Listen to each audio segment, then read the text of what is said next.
सर्दी हो या गर्मी, नहाने का अपना ही मजा है। कुछ लोग बाथरूम में नहाते समय यह सोचकर पूरे कपड़े उतार देते हैं कि वो एक बंद कमरे में है और उन्हें कोई नहीं देख रहा है। ज्यादातर हाई प्रोफाइल घरों में, चाहे महिला हो या पुरुष, बाथ टब में नहाने का आनंद लेने के लिए पूरे कपड़े हटाकर निर्वस्त्र होकर नहाते हैं। लेकिन अगर आप भी ऐसा करते हैं तो आप अपना बहुत बड़ा नुकसान कर सकते हैं। विज्ञान और अध्यात्म दोनों ही आपको ऐसा करने की इजाजत नहीं देता है।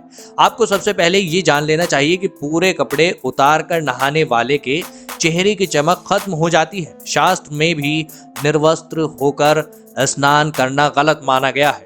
इसके अलावा विज्ञान भी नग्न होकर नहाने के लिए मना करता है। जी हाँ, और अगर आप कहीं बाहर हैं फिर तो आपको नहाने के समय विशेष ध्यान देना चाहिए। अगर आप अपने बाथरूम में हो या फिर कहीं और, आपके शरीर पर एक वस्त्र होना ही चाहिए। जानिए क्या है इसके पीछे की वजह, क्या कहता है विज्ञान।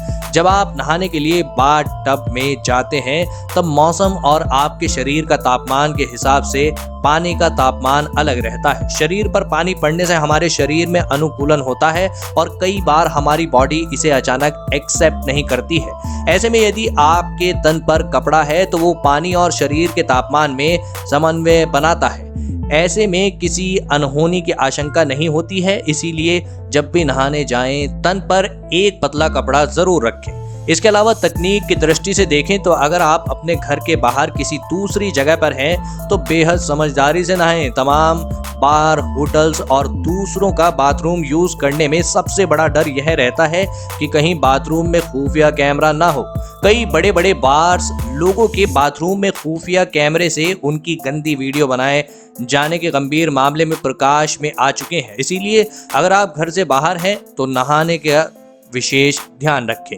अध्यात्म की दृष्टि से देखें तो पद्म पुराण और श्री मध्वागत में इसका उल्लेख है। जब गोपियां निर्वस्त्र होकर नदी में स्नान करने गईं तो श्री कृष्ण उनके कपड़े चुराकर पेड़ पर टांग देते थे और जब वो बिना कपड़े के बाहर नहीं आ पाती हैं, श्री कृष्ण कन्याओं से पूछते हैं, जब निर्वस्त्र होकर जल में गई थी तब शर्म नहीं आई थी? गोपियों ने कहा, तब यहाँ कोई नहीं था। तब श्री कृष्ण ने कहा था कि यहाँ आसमान में उड़ते पक्षियों और जमीन पर चलने वाले जीवों ने तुम्हें निर्वस्त्र देखा। जल में मौजूद जीवों ने तुम्हें निर्वस्त्र देखा और जल में नग्न होकर प्रवेश करने से जल रूप में मौजूद वरुण देव ने तुम्हें नग्न देखा और यह उनका अपमान है और तुम इसके लिए पाप के भागी हो। इसीलिए शास्त्रों में भी निर्वस्त्र होकर नहाने के लिए मनाही है। इस वीडियो में दी गई जानकारी कैसी लगी कमेंट करके जरूर बताएं। वीडियो को एक लाइक और अपने दोस्तों के साथ शेयर जरूर करें और साथ ही इसी तरह की और अधिक जानकारी के लिए आप चैनल को भी सब्सक्राइब कर सकते हैं। फिर मिलते हैं ऐसे ही किसी ज्ञानवर्धक वीडियो के साथ। तब तक के लिए धन्यवाद।